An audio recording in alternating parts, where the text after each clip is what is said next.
የጥላቻ ንግግሮች የሚወለዱት በጦርነት በስርዓታዊ ችግር በታሪካዊ አረዳድ ችግር በተለያዩ ተቋማት ክፍተት በትምርት ስርዓት አካታችነት በእነዚህ የመጣ ነው ሰዎች በራሳቸው ቡድን በግል ጥቅማቸው በቋንቋቸው መደራጀታቸው የጥላቻ ንግግርን እንዲፈጥሩ እንዲወልዱ ገፍቷቸዋል ለምሳሌ አንድ የማህበረሰብ የአንድ እምነት አማኝ የሃይማኖት አባቱ ወይም ሃይማኖታዊ መሰረቱ በትክክል ያልተቀመጠ ከሆነ ሌሎችን ብሌም የሚያደርግ ከሆነ ሌሎችን በጥላቻ እንዲያነሳሳ በሌሎች ላይ ጥላቻ እንዲመሰረት ተደርጎ የሚሰበክ ከሆነ በውጤቱ የጥላቻ ንግግር ይፈጠራል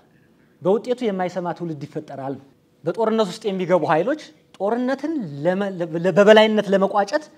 የየራሱን ሰው ሐሰተኛ መረጃዎችን ይፈጥራል ፕሮፓጋንዳዎችን ይነዛል የሐሰተኛ